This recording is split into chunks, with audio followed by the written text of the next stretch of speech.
What do you see in the temple or the tabernacle? You see the Holy of Holies, the place where God dwells. That represents God's throne, God's heaven, God's place. Kind of like Eden. God was there.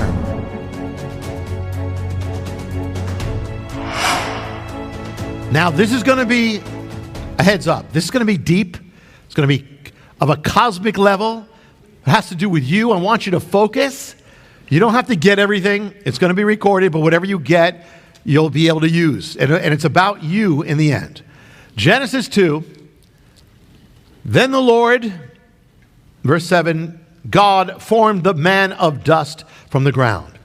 He breathed into his nostrils the breath of life, and the man became a living being.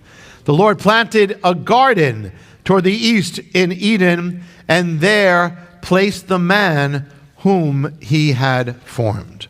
Verse 15, then the Lord God took the man and put him in the garden of Eden to cultivate it and tend it. Okay, first question.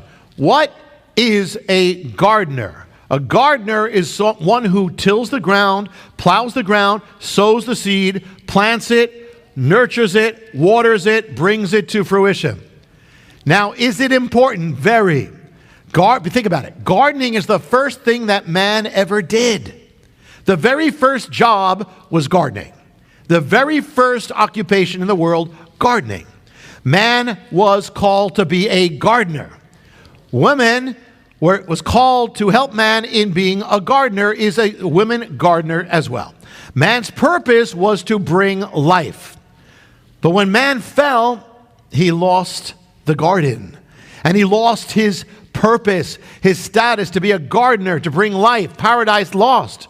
The garden lost. The word paradise in the original ancient word is pardes, which means garden of trees, just like the Garden of Eden. That's what paradise means.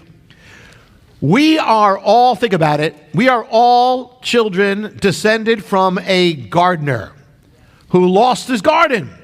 And we're all born outside the garden. We're from him. So we're like gardeners without a garden. We're meant to produce life, but we are away from the purposes of life. That's how we're born before we're born again. There's a world of sorrows, a world of brokenness. Can't bear the life it was called to do. It bears thorns instead of producing the fruits God called. So a garden, most significant. Life began in a garden. Man began in a garden. Man began as the gardener. So everything else comes from that. Even sin came from the garden, from the fruit of the tree of the garden. But also the promise of life comes from the garden as well. Everything came from the garden. But why? Now this is going to be cosmic on this. Now I want you to focus. Think about it.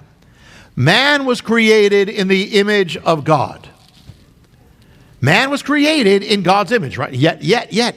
Man was made to be a gardener. So man is created as a gardener, but man is in the image of God. What does that mean? Think about it. If he was a gardener and he's the image of God, it means God is a gardener.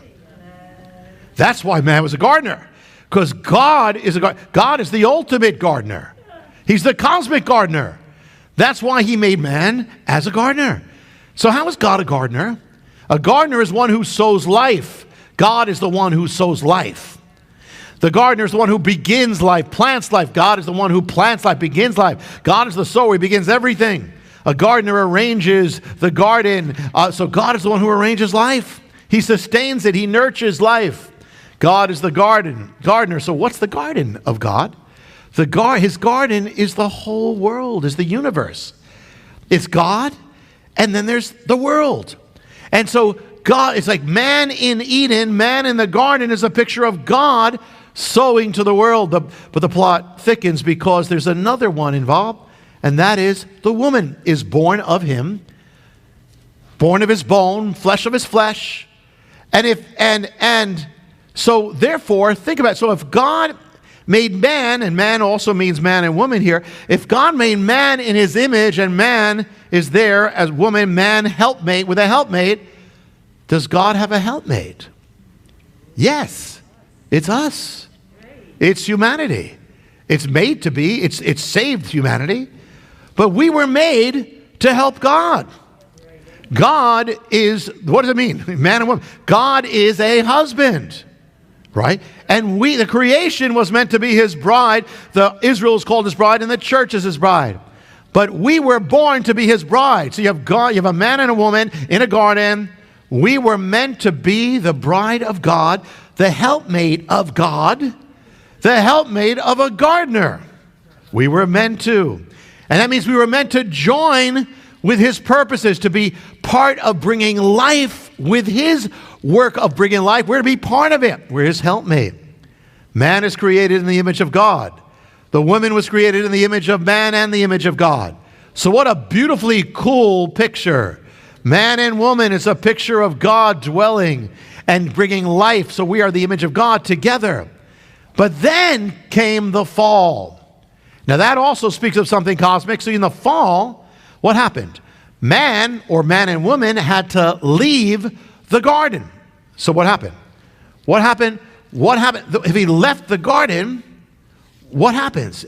Man, it means the gardener, Adam, is separated from the garden. But Adam and Eve are pictures of God, are an image of God. So what does that mean? It means God is now separated from his garden. Is that God is the creation, the world and God are separated. Because that's what sin does. So even their leaving the garden is a picture that God and the world are separated. So what happens when a garden is separated from the gardener? What happens to the garden? It starts getting all messed up, starts falling apart, starts getting weeds, starts getting thorns, starts withering away, animals come in. Thorns get in the garden. Well, what did God say? He said thorns are going to now be in the world. The garden can't produce its life. What happened to the creation? It started falling apart. When this separation came, it started falling apart. And thorns got in. And pain got in, and sorrow got in, and sin, because sin got in, and guilt got in, and conflict got in, and blood got in, everything got in. And what was the sign of the separation that day? God says, it says, God stationed cherubim at the garden to guard the way to the tree of life with a flaming sword turning in every direction. The cherubim, the sign of the separation on that day was the cherubim. So what is that? That means that the cherubim are the sign of the separation between us and God, us and the garden, and the separation of God and his garden, the world. It's a barrier, a barrier. Now fast forward to the tabernacle, which becomes the temple. What do you see? It was the tent of meeting where God and man are to meet together. What do you see in the temple or the tabernacle? You see the Holy of Holies, the place where God dwells. That represents God's throne, God's heaven, God's place. Kind of like Eden. God was there.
And interesting, because in the temple of Jerusalem, there were objects, some of those holy objects, it says, make them as buds, blossoms, like something that grows in the garden. And it even says there are images of trees, palm trees in the temple, as in a garden.